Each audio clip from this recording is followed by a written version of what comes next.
Olá, seja bem-vinda, seja bem-vindo ao Mente Aberta Audiobooks. Na nossa leitura inclusiva de hoje, leremos o capítulo 18 do livro Didática Magna de Comênios. Mas antes de começarmos, peço que se inscreva no nosso canal e ative o sininho para receber nossas notificações. Vamos a isso! Capítulo 18. Fundamentos para ensinar e aprender solidamente. Geralmente a instrução é superficial. 1. As lamentações de muitos e os próprios fatos atestam que são poucos os que trazem da escola uma instrução sólida e numerosos os que de lá saem apenas com um verniz ou uma sombra de instrução. Dupla causa. 2. Se procurarmos as causas disso, encontramos duas. Ou porque as escolas, descurando as coisas mais importantes, se ocupam de banalidades e de frivolidades, ou então porque os alunos, tendo passado a correr por cima de muitas matérias, mas não se tendo detido demoradamente em nenhuma delas, voltaram a desaprender aquilo que haviam aprendido. E este segundo defeito é tão comum que poucos são aqueles que dele se não lamentam. Efetivamente, se a memória estivesse sempre pronta a pôr à nossa disposição tudo o que alguma vez lemos, ouvimos e compreendemos, como seríamos considerados pessoas instruídas? Em todas as ocasiões em que fôssemos postos à prova, nada nos escaparia. Mas, porque é o contrário que se verifica, sem dúvida que andamos a transportar água com um crivo. O remédio para estes dois males deve pedir-se ao método natural. 3. Mas haverá remédio para este mal? Sem dúvida, se introduzidos de novo na escola da natureza, investigarmos por que vias ela produz criaturas de longa duração. Será possível encontrar o modo pelo qual alguém pode saber não só aquelas coisas que aprende, mas ainda mais do que as que aprende, isto é, não somente aquelas coisas que aprende dos professores e dos vários autores, correspondendo bem ao seu ensino, mas também as que ele próprio aprende, refletindo sobre os fundamentos das coisas, das condições. 4. Conseguir-se-á isso? 1. Se não se estudar senão assuntos que virão a ser de sólida utilidade. 2. E se todos esses assuntos forem estudados sem os separar. 3. E se todos eles repousarem em fundamentos sólidos. 4. E se esses fundamentos mergulharem bem fundo. 5. E se depois todas as coisas não se apoiarem senão sobre esses fundamentos. 6. Se todas as coisas que devem ser distinguidas forem minuciosamente distinguidas. 7. Se todas as coisas que vêm a seguir se baseiam nas que estão antes. 8. Se todas as coisas que têm entre si uma relação estreita se mantêm constantemente relacionadas. 9. Se todas as coisas forem ordenadas em proporção da inteligência, da memória e da língua. 10. Se todas as coisas forem consolidadas com exercícios contínuos. Examinemos cuidadosamente cada uma destas 10 condições. Fundamento 1. Fundamento 1. Não deve abordar-se nada do que não nos diz respeito. 5. A natureza não começa nada que seja inútil.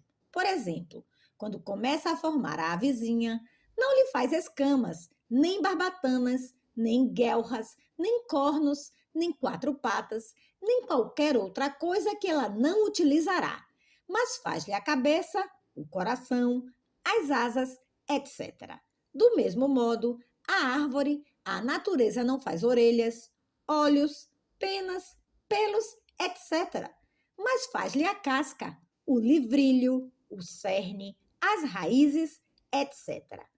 Imitação em coisas mecânicas. 6. De igual modo, quem deseja um campo, uma vinha ou um pomar frutíferos, não cultiva lazisânia, urtigas, espinheiros e silvas, mas sementes e plantas da melhor espécie. 7. Também o arquiteto, que tem intenção de levantar construções sólidas, não adquire colmo ou palha, ou lama, ou madeira de salgueiro, mas pedras, tijolos, madeira de carvalho e de plantas semelhantes, de fibra forte e compacta. Também nas escolas.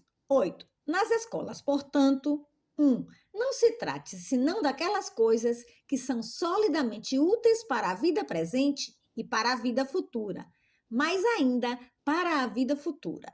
Nesta terra, com efeito, devem aprender-se, segundo o aviso de São Jerônimo, precisamente aquelas coisas cujo conhecimento continuará no céu. 2. Se na realidade é preciso, como efetivamente é, infundir na mente dos jovens algumas coisas também por causa da vida presente, essas coisas devem ser de natureza a não impedirem a consecução dos bens eternos e a produzirem um fruto sólido para a vida presente.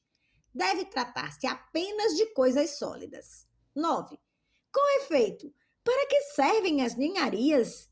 Que interessa aprender coisas que nem trazem vantagens sólidas a quem as sabe, nem desvantagem a quem as ignora e que, com o andar da idade, acabarão por desaparecer ou por se esquecer no meio das ocupações de todos os dias. A nossa breve vida comporta necessidades suficientes para a encher completamente, mesmo que não gastemos um momento sequer com essas futilidades. As escolas têm, portanto, a obrigação de não ocupar a juventude, senão em coisas sérias. De que modo se devam tornar sérias as coisas jocosas, vê-lo-emos mais adiante. Fundamento 2. Fundamento 2. Não deve deixar de fazer-se nada que tenha interesse. 10. A natureza não omite nada de quanto se apercebe que pode ser útil para o corpo que forma. Por exemplo, enquanto forma a vizinha, não se esquece de fazer-lhe nem a cabeça, nem as asas, nem as patas, nem as unhas e a pele, nem, em suma, nenhuma daquelas coisas que dizem respeito à essência da ave no seu gênero. Imitação nas escolas. 11. Da mesma maneira, portanto, as escolas, enquanto formam o homem, devem formá-lo todo, de modo a tornarem-no igualmente apto para os negócios desta vida e para a eternidade, para a qual tendem todas as coisas que se fazem neste mundo. 12. Ensine-se, portanto, nas escolas, não apenas as ciências e as artes, mas também a moral e a piedade. A ciência e a arte, com efeito, adestram a inteligência, a língua e as mãos do homem a contemplar, a falar e a fazer racionalmente todas as coisas úteis. Se se deixa de aprender alguma dessas coisas, haverá um hiato que não só tornará a instrução defeituosa, mas abalará até a sua solidez, pois nenhuma coisa pode ser sólida se não tem todas as partes bem ligadas. Fundamento 3. Fundamento 3. As coisas sólidas devem basear-se solidamente. 13. A natureza não faz nada sem fundamento, ou seja, sem raízes. É sabido que a planta, antes de lançar pela terra abaixo as raízes, não lança rebentos para cima, ou, se o tenta, necessariamente seca e morre. Por isso, o jardineiro prudente não a planta antes de ter verificado que as raízes são de boa qualidade. Na ave e em todos os outros animais, as vísceras, membros vitais, fazem as vezes das raízes e, por isso, são sempre as primeiras a formar-se como fundamento de todo o corpo. Imitação. 14. Também o arquiteto não constrói a parte visível do edifício, senão após haver lançado sólidos fundamentos, pois, de outro modo, tudo cairia em ruínas. De igual modo, o pintor assenta as suas tintas sobre um fundo, pois sem ele, facilmente as cores se despegam, se deterioram e desbotam. Aberração. 15. Não fazem repousar a instrução sobre semelhante fundamento os professores que, 1. Se não esforçam antes de tudo por tornar os alunos dóceis e atentos. 2. não dão logo no início aos alunos a ideia geral de toda a matéria que eles vão estudar, a fim de que eles entendam de modo bem distinto o que têm a fazer. De resto, se a criança começa a aprender sem gosto, sem atenção e sem compreender, que resultado sólido pode esperar-se? Correção. 16. Daqui para o futuro, portanto. 1. Ao começar-se, seja que estudo for, desperte-se um amor sério por ele nos alunos, por meio de argumentos tirados da excelência, da utilidade, do encanto e de qualquer outro aspecto da matéria a estudar. 2. Imprima-se sempre no espírito do estudante a ideia geral de uma língua ou de uma arte, a qual não é senão o seu resumo, delineado de modo generalíssimo, mas contendo todas as suas partes, antes de se passar a tratar dela de uma maneira particular, para que, do campo que deve percorrer, o aluno veja logo desde os primeiros passos toda a extensão e todos os limites e até a disposição das partes internas. Efetivamente, do mesmo modo que o esqueleto é a base de todo o corpo humano, assim também o plano de uma arte é a base e o fundamento de toda essa arte.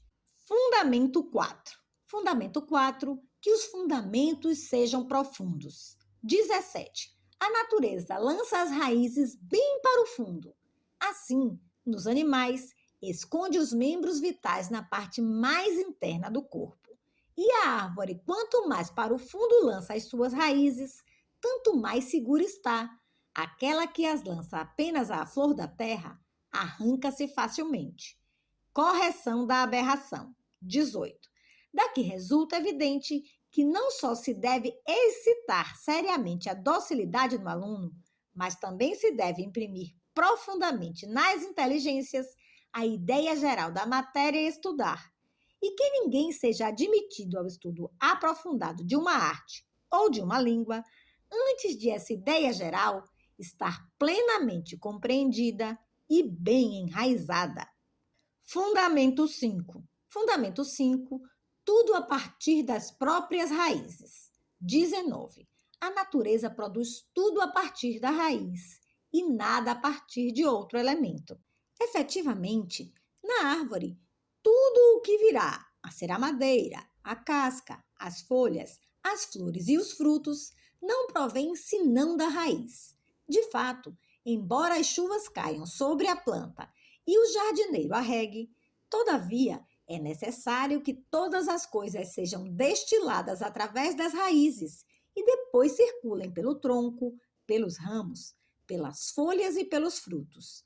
Por isso, embora o jardineiro vá buscar o garfo a outro lugar, deve todavia enxertá-lo no tronco, para que ele, incorporando-se na sua substância, possa sugar a seiva das suas raízes. Deste modo, a árvore tudo vem a partir das suas raízes, não sendo necessário ir a qualquer outra parte, buscar os ramos e as folhas e aplicar-lhes. Da mesma maneira, quando uma ave deve revestir-se de penas, estas não vão buscar-se aquelas de que uma outra ave se despojou, mas despontam das partes íntimas do seu próprio corpo. Imitação em coisas mecânicas. 20.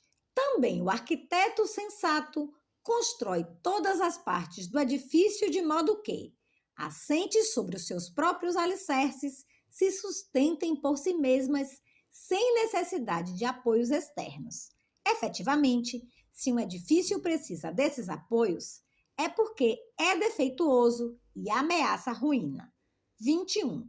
De igual modo, quem prepara uma piscina ou um poço de água não transporta as águas de qualquer outro local, nem espera as águas das chuvas, mas abre as veias de uma nascente viva e, por meio de canais e de tubos subterrâneos, encaminha para o seu reservatório. Também na escola. 22. Desta regra fundamental, segue-se que instruir bem a juventude não consiste em rechear os espíritos com um amontoado de palavras, de frases, de sentenças e de opiniões tiradas de vários autores, mas em abrir-lhes a inteligência à compreensão das coisas, de modo que delas brotem arroios como de uma fonte de água viva, e como dos olhos das árvores brotam os rebentos, as folhas, as flores e os frutos, e no ano seguinte, de cada olho, nasce de novo um outro ramo com as suas folhas, as suas flores e os seus frutos. Enorme aberração das escolas. 23. Até aqui, as escolas não se têm proposto realmente como objetivo habituar os espíritos a irem buscar o vigor às próprias raízes, como fazem as árvores, mas têm-lhes ensinado apenas a munirem-se de pequenos ramos arrancados de outro lugar e, assim, a enfeitarem-se com as penas dos outros, como o corvo de Esopo. E tem se esforçado não tanto por cavar a fonte da inteligência nelas escondida, como por irrigá-la com as águas alheias. Isto é, não lhes tem mostrado as próprias coisas, como é que elas são por si e em si, mas que é que, acerca disto ou daquilo, pensou ou escreveu este ou aquele, um terceiro, ou até um 10º autor, a tal ponto que chegou a pensar-se que a máxima erudição consistia em saber de cor opiniões discrepantes de muitos autores acerca de muitas coisas. Daí que muitos não se ocuparam senão em respigar de vários autores frases, sentenças e opiniões, construindo uma ciência que não passava de uma manta de retalhos. A estes repreende-os asperamente Horácio, imitadores, rebanho de escravos. De fato, rebanho de escravos habituados apenas a transportar a carga dos outros. Verniz da instrução superficial. 24. Mas, por amor de Deus, que interessa distrair-se com as opiniões emitidas por vários autores acerca das coisas, quando o que se procura saber é como são verdadeiramente as coisas em si mesmas?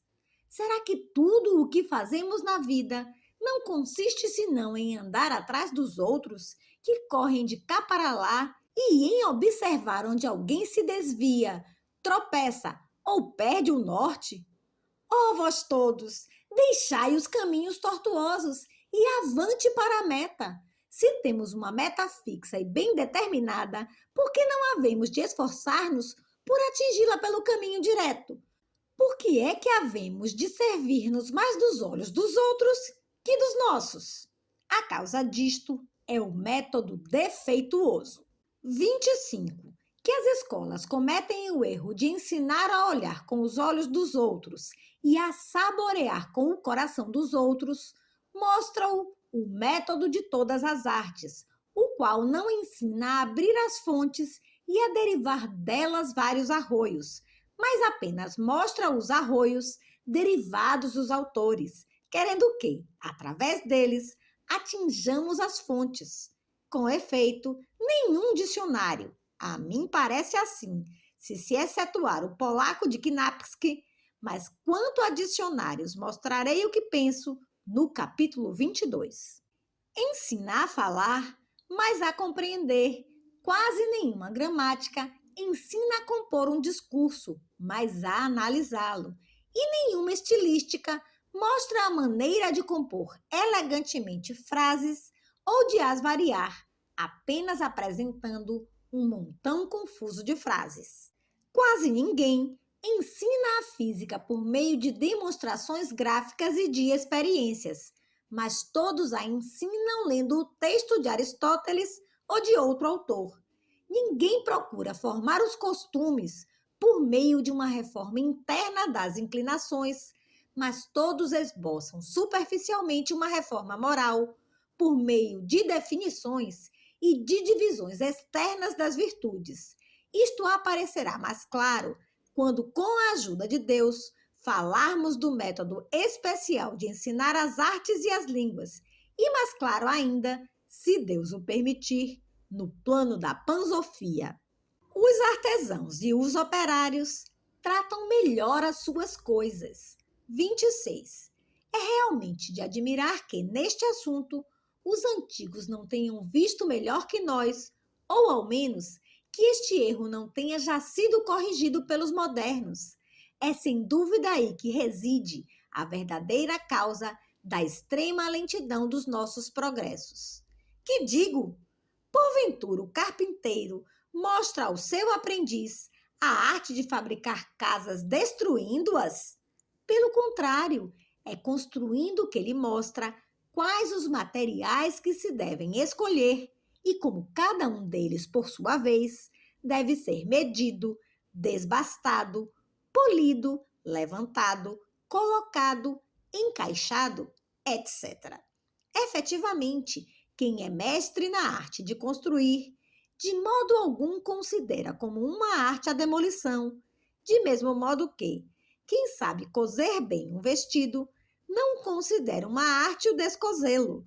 Demolindo casas, nunca ninguém aprendeu a ser construtor. E desfazendo vestidos, nunca ninguém chegou a alfaiate. A incúria dos homens de estudo acerca das suas próprias coisas é duplamente nociva. 27. Sem dúvida, os inconvenientes e até os danos de não reformar este método são manifestos. 1.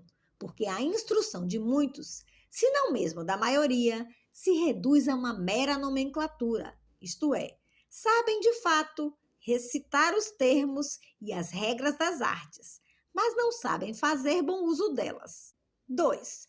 Porque a instrução, a bem dizer de todos, não é uma ciência universal que se mantenha, se reforce e se difunda por si mesma, mas é uma espécie de manta de retalhados, com um pedaço tirado daqui e outro de além, sem qualquer conexão e incapaz de produzir qualquer espécie de fruto sólido.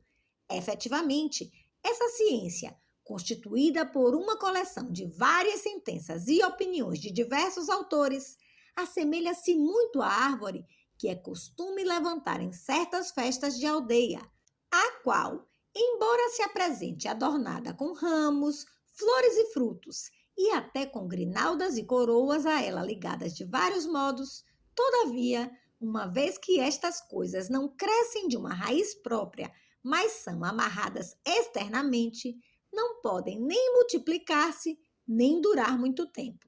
Com efeito, semelhante árvore não produz nenhuns frutos e os ramos que dela pendem murcham e caem.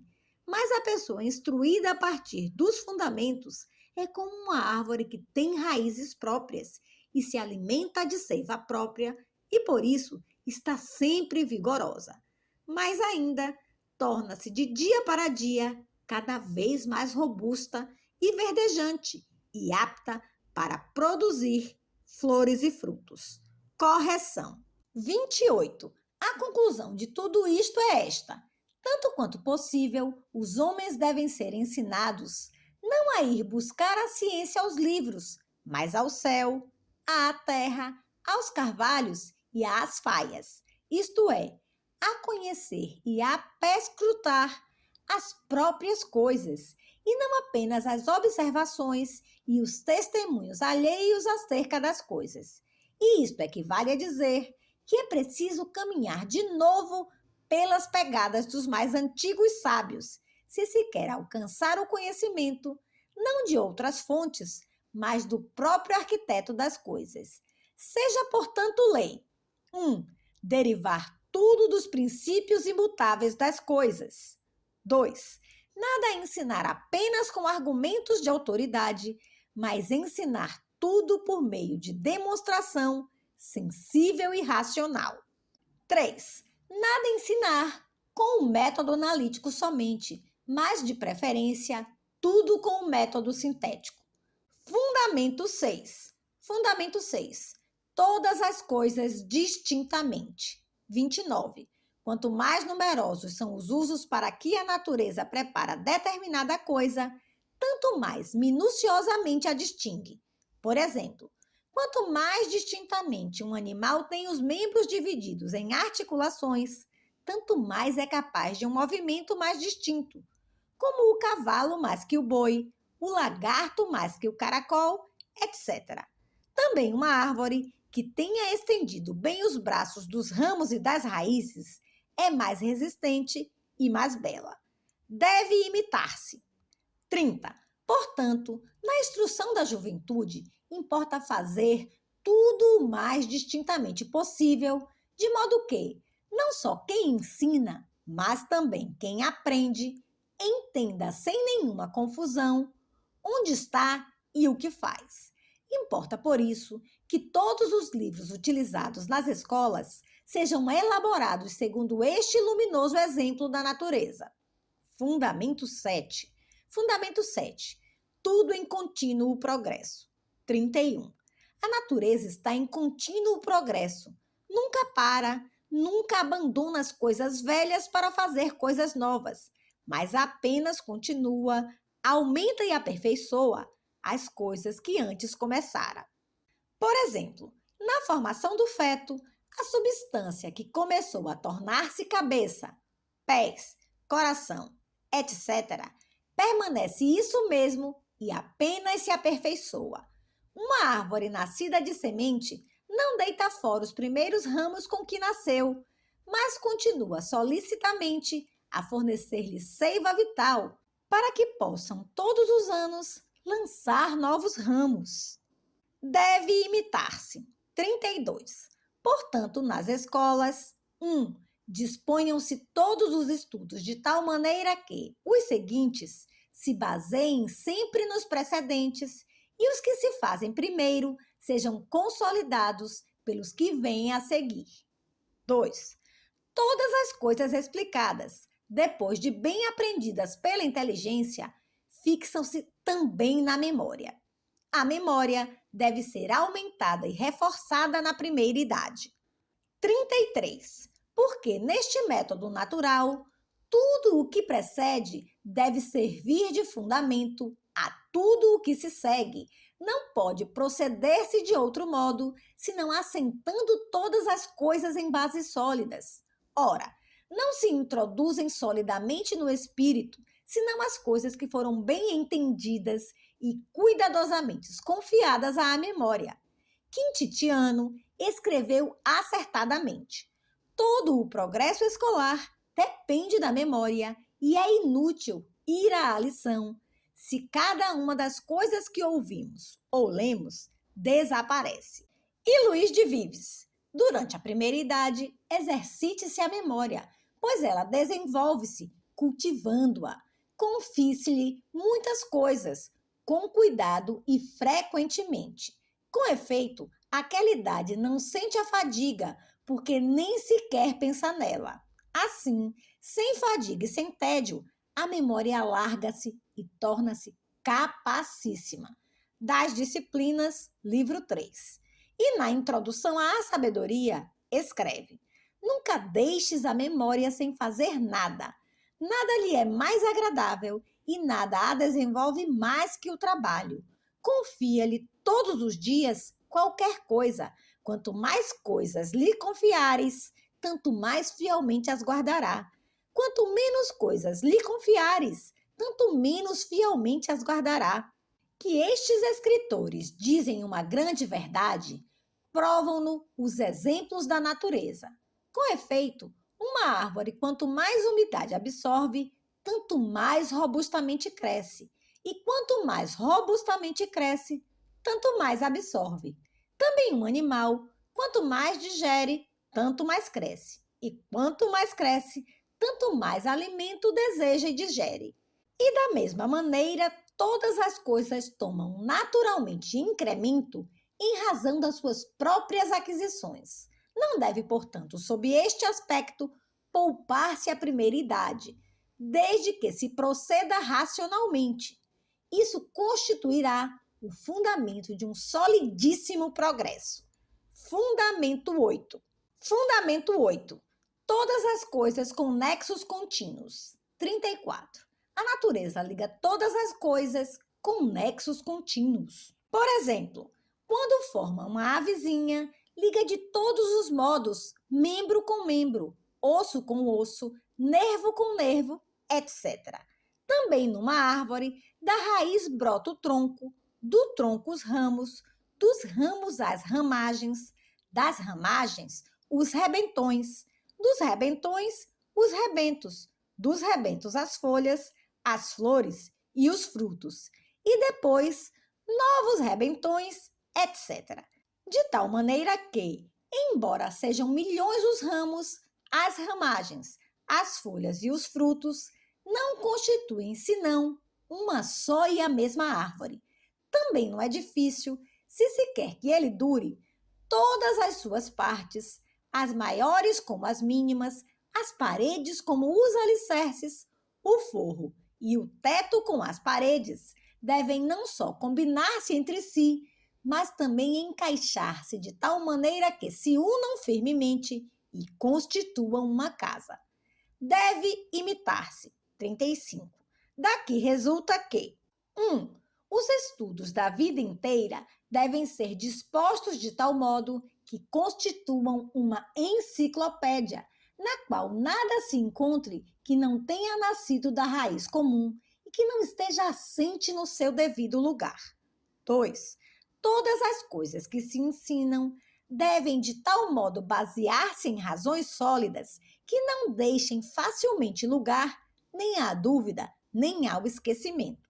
Efetivamente, as razões são os pregos, as fivelas e os ganchos que fazem estar uma coisa seguramente ligada e não a deixam cambalear nem cair. Que significa ensinar pelas causas? 36. Consolidar todas as coisas com razões significa ensinar todas as coisas pelas suas causas, isto é, mostrar não só como é que alguma coisa é, mas também por que não pode ser de outra maneira.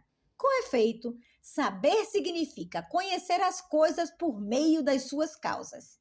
Por exemplo, se puser a questão de saber se é mais correto dizer totus populus ou cunctus populus, se o professor responder cunctus populus, mas não der a razão, o aluno bem depressa se esquecerá. Mas, se disser que cunctus é uma contração de conjunctus e que, portanto, totus se diz mais apropriadamente de uma coisa sólida e cunctus de algum coletivo, como no caso presente, não vejo como uma criança o possa esquecer, a não ser que seja muito estúpida. De igual modo, disputam os gramáticos por que é que se diz mea refer, tua refer, ejus refer, isto é, por que é que na primeira e na segunda pessoa se usa o ablativo, com efeito, assim pensam, e na terceira o genitivo. Se eu disser que acontece assim porque refer é, neste lugar, uma contração do resfert, pela elisão do S, e que por isso se deveria dizer mea resfert, tua resfert, ejus resfert, ou, de modo contracto, mea refer, tua refer, ejus refer, e que assim mea e tua não são ablativos, mas nominativos, não trarei luz à mente do aluno? Em conclusão, queremos que os alunos sejam ensinados a conhecer, de modo distinto e expedito, a origem de todas as palavras e a razão de todas as frases ou construções, e os fundamentos de todas as regras nas artes e nas ciências. Efetivamente, os teoremas das ciências devem apoiar-se não em raciocínios e hipóteses, mas na demonstração primeira, que é inerente às próprias coisas. Além de um dulcíssimo prazer, este exercício tem também uma notável utilidade, pois prepara o caminho para uma solidíssima instrução, uma vez que assim se abrem os olhos aos alunos, tornando-os desejosos de, por si, passarem do conhecimento de umas coisas para o de outras, e assim sucessivamente. Conclusão. 37. Portanto, nas escolas, todas as coisas sejam ensinadas pelas suas causas. Fundamento 9. Fundamento 9. Todas as coisas segundo uma proporção contínua, das coisas interiores para as exteriores. 38. A natureza conserva uma justa proporção entre as raízes e os ramos, relativamente à quantidade e à qualidade. Com efeito, assim como debaixo da terra as raízes se desenvolvem mais robustamente ou mais debilmente, assim também, em pleno ar, os ramos se desenvolvem mais robustamente ou mais debilmente. E é necessário que seja assim, pois, se a árvore crescesse apenas para cima, não poderia manter-se de pé, uma vez que é mantida de pé pelas raízes.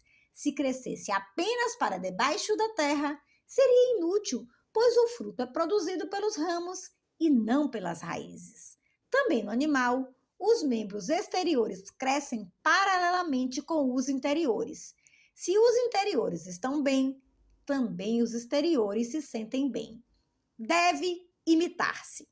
39. Assim também a instrução, embora antes de tudo deva ser concebida, incrementada e robustecida na raiz interior da inteligência, todavia deve procurar-se que, ao mesmo tempo, lance para fora de modo visível os seus ramos e as suas folhas. Isto é necessário que, ao mesmo tempo que se ensina a entender as coisas, se ensine também a dizê-las e a fazê-las, ou seja, a pô-las em prática e vice-versa. 40. Portanto, 1. Logo que uma coisa seja entendida, pense-se imediatamente na utilidade que ela pode vir a ter, para que nada se aprenda em vão. 2. Logo que uma coisa seja entendida, difunda-se de novo, comunicando-a a outros para que nada se saiba em vão. Efetivamente, neste sentido, é verdadeira a seguinte máxima: o teu saber nada vale se outro não sabe que tu sabes. Por isso, não se abra nenhuma fontezinha de ciência sem dela fazer derivar imediatamente pequenos riachos. Mas, acerca deste assunto, falaremos mais amplamente no fundamento seguinte. Fundamento 10. Fundamento 10. Todas as coisas com exercícios contínuos. 41. A natureza vivifica-se e robustece-se a si mesma com um movimento constante. Assim, uma ave não só mantém quente os ovos com o choco, mas também os vira todos os dias de um lado para o outro, para que se mantenham igualmente quentes de todas as partes.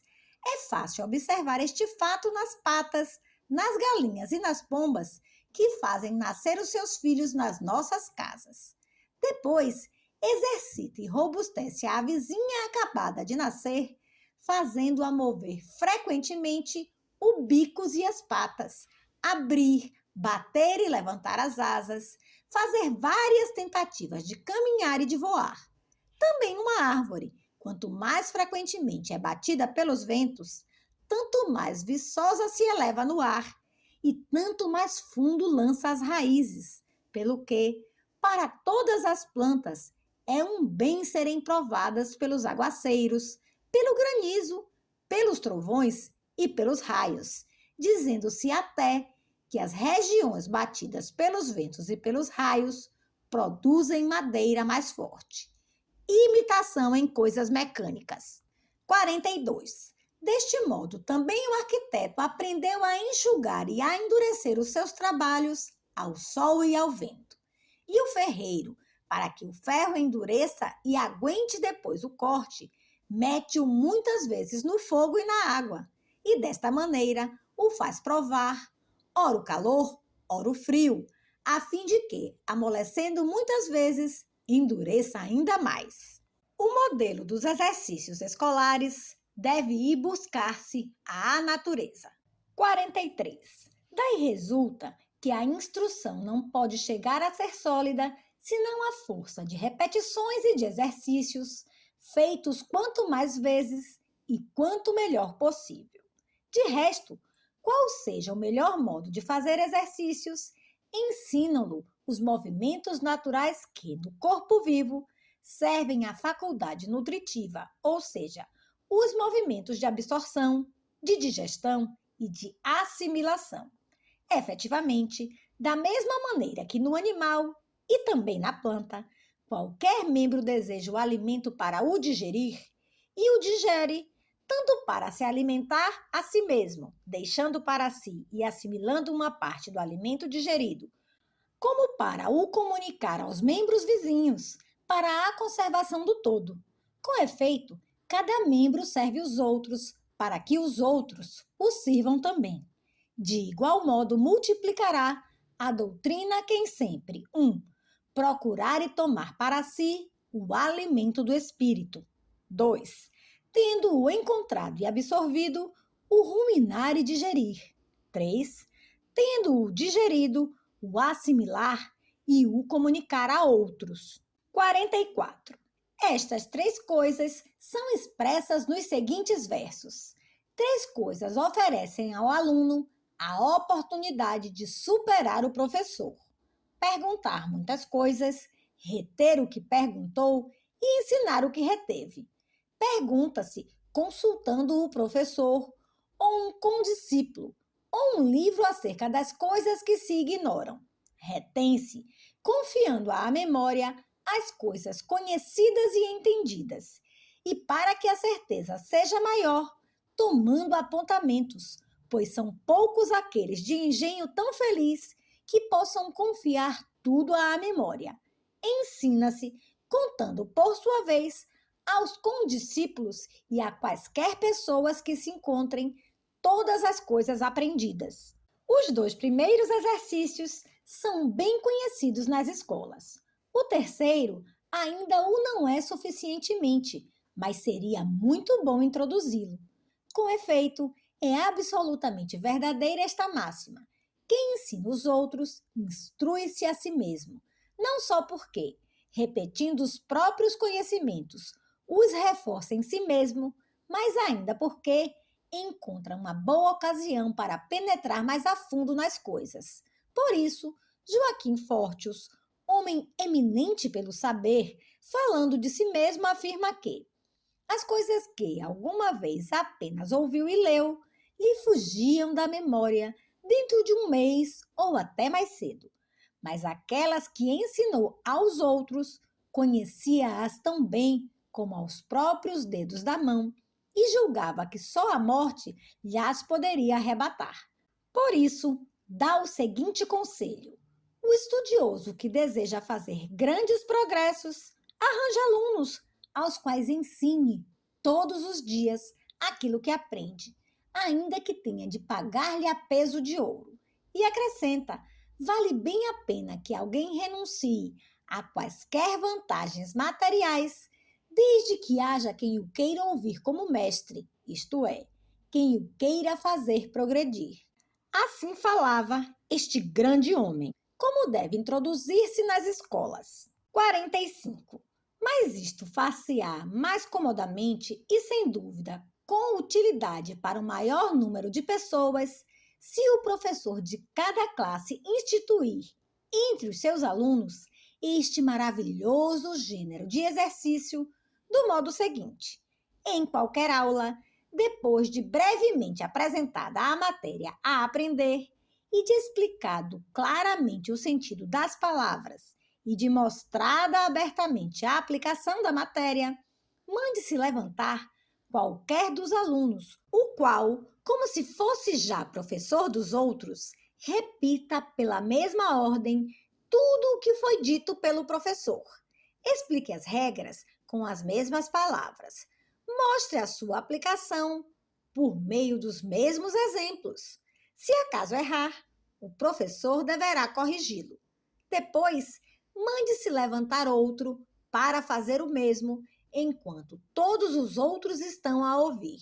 E depois, um terceiro e um quarto.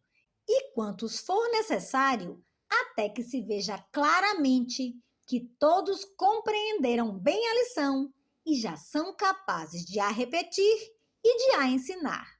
Não aconselho a que se observe, neste caso, uma ordem rígida, mas aconselho que se chame primeiro os mais inteligentes, a fim de que os de inteligência mais lenta, animados pelo exemplo dos primeiros, possam mais facilmente segui-los.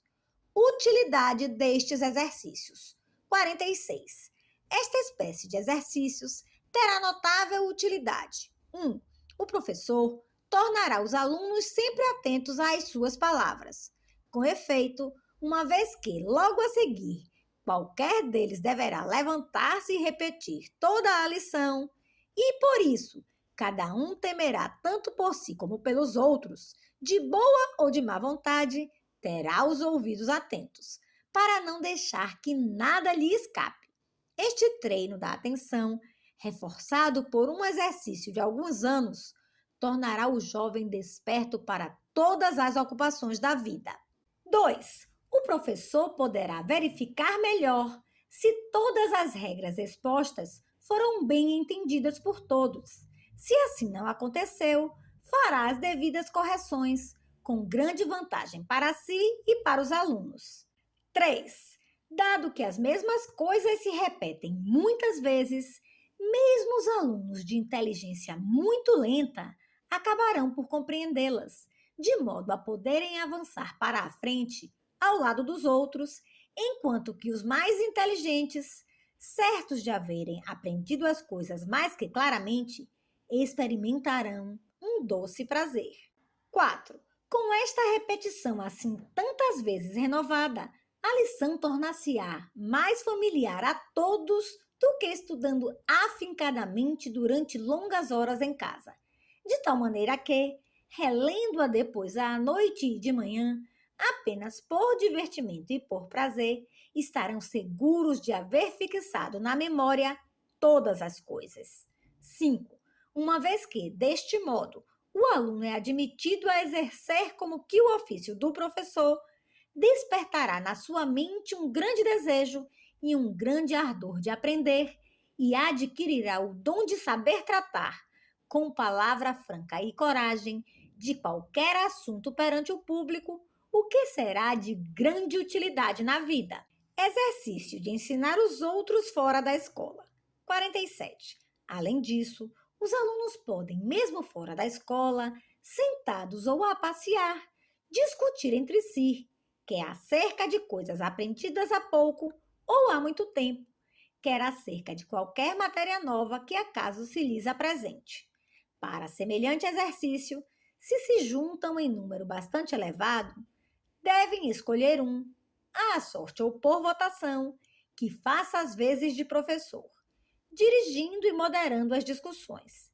Se algum, nomeado pelos condiscípulos, recusa, seja severamente castigado, pois queremos que seja inflexível a lei, segundo a qual ninguém não só não fuja às ocasiões de ensinar e aprender, mas até que todos as procurem. Quanto aos exercícios escritos, que são também uma ajuda válida para progredir solidamente, daremos conselhos especiais ao falarmos da Escola de Língua Nacional e da Escola Clássica, nos capítulos 29 e 30.